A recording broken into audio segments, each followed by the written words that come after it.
Bom, pessoal, o tema de nossa aula de hoje é débito cardíaco e retorno venoso. Certo? Nós vamos, então, dar andamento, né, ao estudo da fisiologia cardiovascular, certo?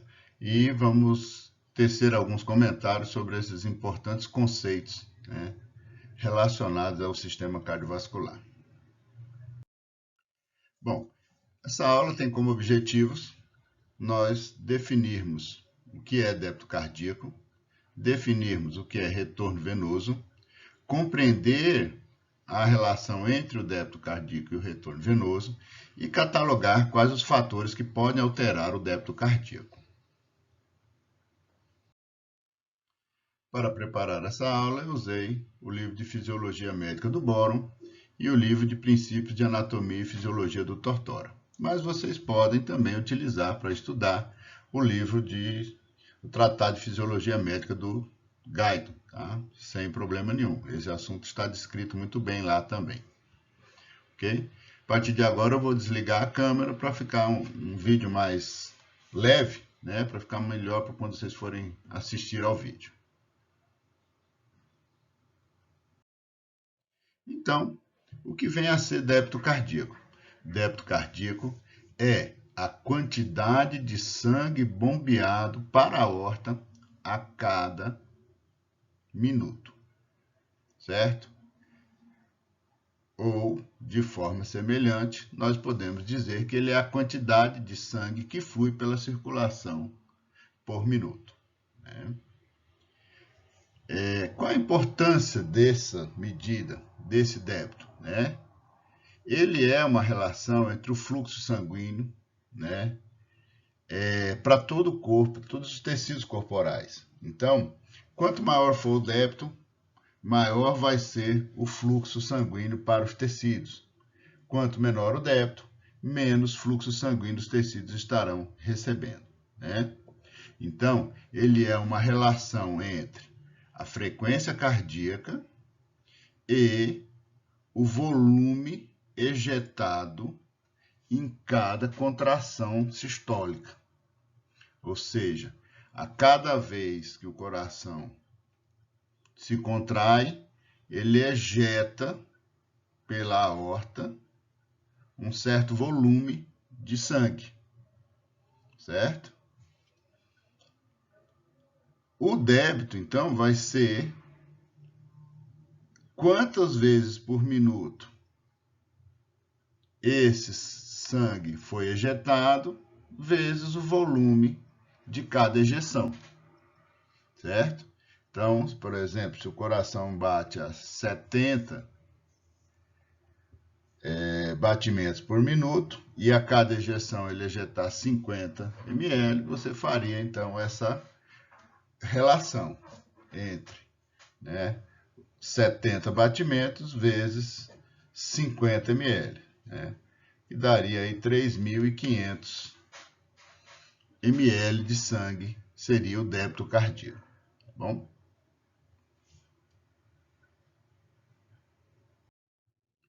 De maneira semelhante ao débito, né, vamos definir agora o que é retorno venoso. Então, o que é o retorno venoso? O retorno venoso é a quantidade de sangue que flui das veias para o átrio direito a cada minuto. Ou seja, a quantidade de sangue que vai chegar no átrio direito por minuto, vindo pela veia cava superior e pela veia cava inferior. Né?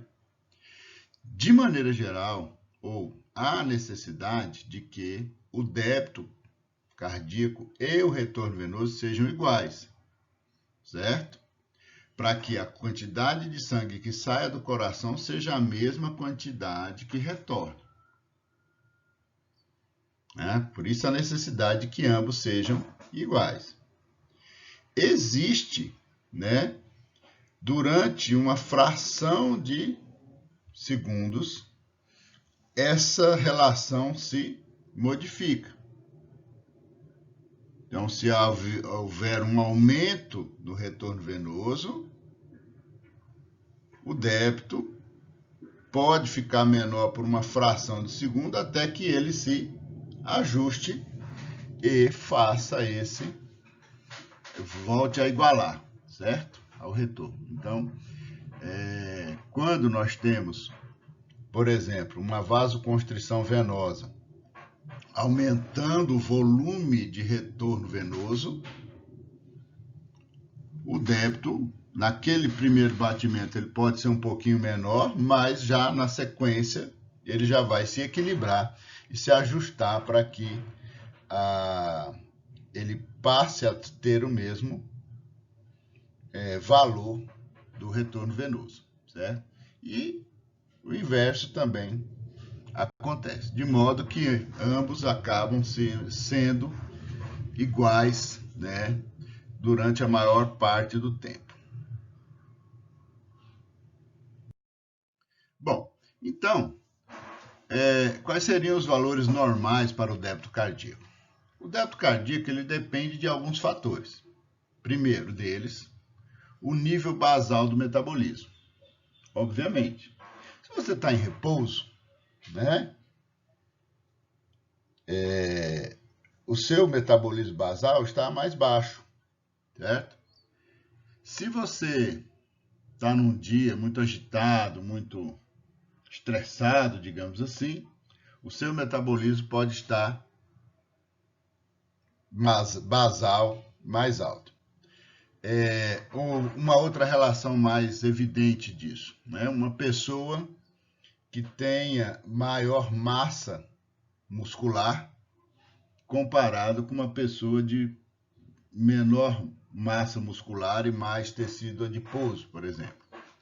Então, a quantidade de energia necessária para aquela pessoa que tem mais massa muscular é maior. Consequentemente, ela vai ter um débito cardíaco maior, porque o seu metabolismo corporal basal ele é maior, comparado com aquela pessoa de menor massa muscular e mais tecido adiposo, que gasta menos energia para viver, para se manter vivo.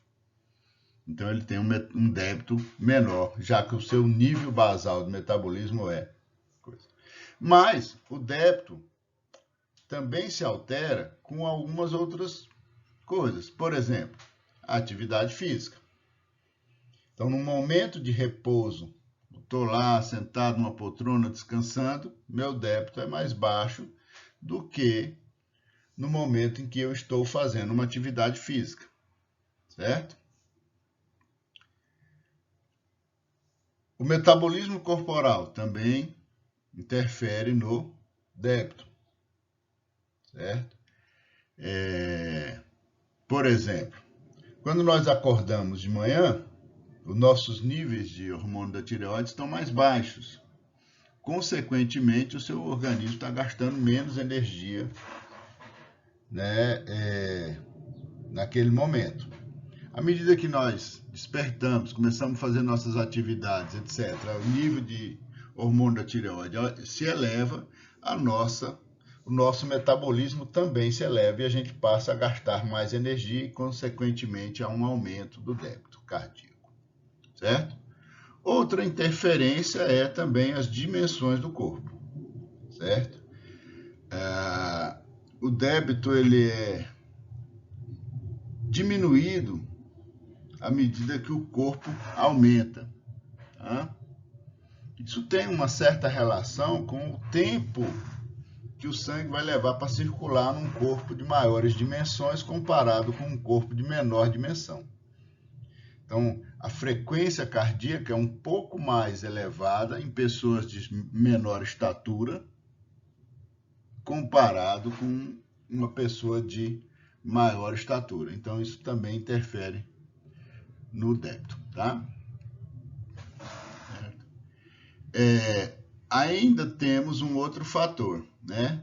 A idade, certo? Com o passar dos anos, o débito tende a diminuir, certo? Tá?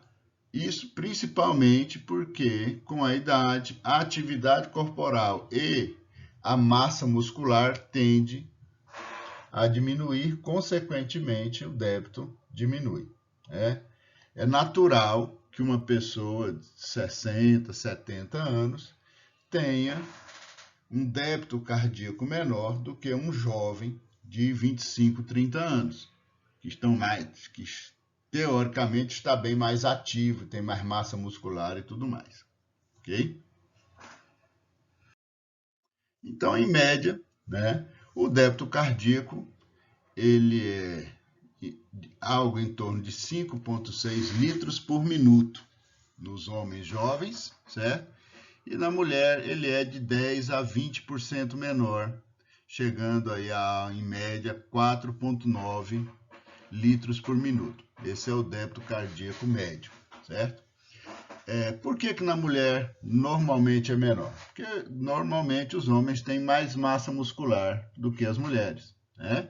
Consequentemente, o metabolismo corporal do homem é um pouco mais acelerado, até para poder sustentar essa massa muscular, né?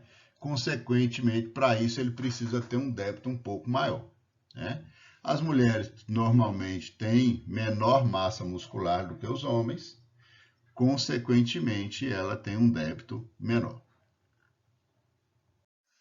Então, outro conceito importante de nós nos referirmos é o que nós chamamos de índice cardíaco, certo?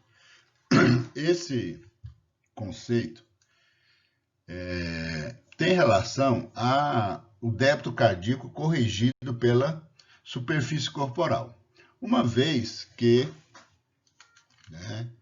indivíduos que tenham estaturas bastante diferentes têm quantidade de células muito diferentes. Consequentemente, o consumo de oxigênio por esse indivíduo de maior estatura vai ser maior do que o de menor estatura. Então, há necessidade de fazer uma correção, nesse débito, que seria, então, variável aí com relação à superfície corporal. E essa correção, então, nós chamamos de índice cardíaco. Então, esse índice cardíaco seria uma correlação entre o débito cardíaco por metro quadrado. Ou seja, em um homem com 1,70 m e 70 kg, ele vai ter um índice cardíaco de 3 litros por minuto por metro quadrado. Certo? Podemos observar que esse índice cardíaco ele aumenta à medida que os anos vão passando até atingir um máximo, por volta da puberdade, que é quando normalmente a gente atinge a nossa estatura final, e depois, com o passar dos anos, esse índice cardíaco vai diminuindo, certo? Em função da idade e da demanda, por oxigênio, que vai diminuindo à medida que nós vamos envelhecendo. Bom, então, que fatores podem alterar o débito cardíaco? Então, basicamente, os fatores que levam à nossa demanda por fluxo e oxigenação dos tecidos, não é isso? Então, ele vai variar muito de acordo com o nível de metabolismo do corpo, com o exercício, com a idade e com o tamanho corporal. Então, esses fatores levam a alterações significativas no débito. Principalmente, esses dois primeiros, o nível metabólico corporal e o exercício. Então, o corpo tende necessita, na verdade, de maior oxigenação dos tecidos quando nós estamos com o metabolismo mais acelerado, quando nós estamos nervosos, agitados e coisas desse tipo, e também quando nós estamos realizando atividades, como o exercício físico, que nos faz gastar mais oxigênio para a produção de energia corporal. Mais um conceito que nós precisamos ter em mente é o que nós chamamos de reserva cardíaca. O que seria a reserva cardíaca? A reserva cardíaca seria uma correlação entre o débito cardíaco máximo com o débito cardíaco no repouso, certo? Então, eu pego o máximo do débito cardíaco quando eu estou fazendo a minha atividade física mais intensa possível e o meu débito cardíaco no repouso. Essa correlação vai me dar, então, a minha reserva cardíaca. Quanto maior for a minha reserva cardíaca, maior vai ser a capacidade que eu terei de desempenhar, né, funções que demandam grande quantidade de energia e, consequentemente, consomem muito oxigênio, né? Vamos imaginar, por exemplo, duas situações. Na primeira, nós temos uma pessoa sedentária que precisa fazer uma corrida, né? Essa pessoa vai ter uma reserva cardíaca pequena, porque o corpo dela não está preparado para alcançar um débito cardíaco máximo muito grande. Então, o seu débito cardíaco máximo vai ser pouco maior do que o débito cardíaco no repouso. Por isso, essa pessoa tem uma reserva cardíaca pequena. Consequentemente, ele não vai conseguir um bom resultado nessa corrida, porque a sua reserva é pequena. Mas se nós pegarmos um segundo exemplo, uma pessoa que é um atleta, que treina corrida com frequência, né? Essa pessoa vai ter uma reserva cardíaca maior, grande, porque o seu débito cardíaco máximo vai ser muito maior do que o débito cardíaco no repouso, porque o corpo dessa pessoa está acostumado com essa atividade da corrida, no exemplo que estamos dando, e, consequentemente, ele está mais bem preparado para alcançar valores de débito cardíacos mais elevados, conseguindo, assim, um melhor desempenho na sua atividade de correr por causa dessa reserva cardíaca elevada que ele apresenta. Bom, como o débito cardíaco é uma correlação entre a frequência cardíaca e o débito sistólico, ou seja, o volume ejetado a cada sístole, né? Esse débito cardíaco ele pode ser alterado e é alterado várias vezes ao dia, né? Porque qualquer modificação na frequência ou no volume de sangue que eu vou ejetar do meu coração, eu vou mudar o débito cardíaco, certo? Então, se eu aumento a frequência com que meu coração bate, o débito aumenta. Se eu mantenho a mesma frequência, mas eu contraio a cada vez o coração com um pouco mais de força e ejeto um volume maior de sangue, o meu débito também vai aumentar, certo?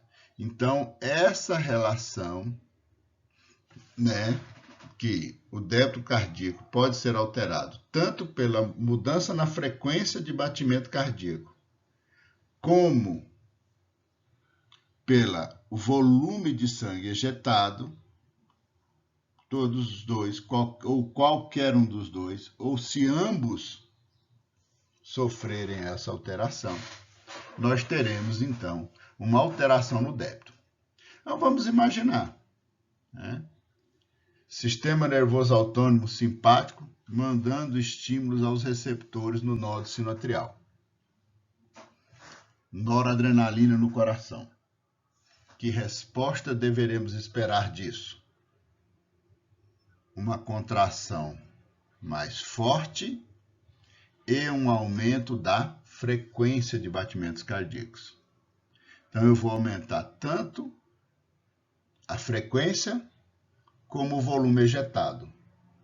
Consequentemente, meu débito vai aumentar bastante, certo? Por outro lado, estímulo via parasimpático, acetilcolina sobre o coração. Frequência de batimento cardíaco diminui. Débito cardíaco em resposta diminui também. Ok? Outro dado importante, né, é o que nós chamamos de frequência cardíaca máxima, certo? O valor da frequência cardíaca em que o débito cardíaco atinge o máximo possível, certo? É uma característica importante do sistema cardiovascular, porque ele tem uma correlação com a idade e também com a performance física do indivíduo. Ou seja, a frequência cardíaca máxima ela é dada por 220 menos a idade em anos, multiplicada por um valor, uma constante chamada K, que é um valor que varia entre 1 e 0,8, dependendo do treinamento físico do indivíduo, certo? Isso é uma correlação que é importante e é muito usada, por exemplo, quando a pessoa vai fazer uma atividade física, acompanhada por um profissional, né, da educação física, ele vai calcular essa frequência cardíaca máxima para que durante o exercício, né, a pessoa não force demais e não extrapole isso, podendo ter algum risco para o seu coração. Então ele vai calcular isso, correlacionando então a idade, o padrão físico de atividade dessa pessoa, né? Então, se ela é uma pessoa muito ativa ou se ela é uma pessoa sedentária que está querendo agora começar a fazer atividade física, ele não pode ter a mesma performance de uma pessoa que já faz atividade física com frequência, né? Então, a frequência cardíaca máxima dessa pessoa tem que ser menor, dessa pessoa sedentária que está começando agora, para proteger, né, o coração de uma sobrecarga, digamos assim, de trabalho, né, durante essa atividade. Então, essa frequência calculada com esse intuito principalmente. Bom, aqui vamos finalizar então a primeira parte da aula de débito cardíaco e retorno venoso, tá? E logo em seguida vocês terão acesso também à segunda parte, ok? Só para facilitar aí o arquivo não ficar muito grande.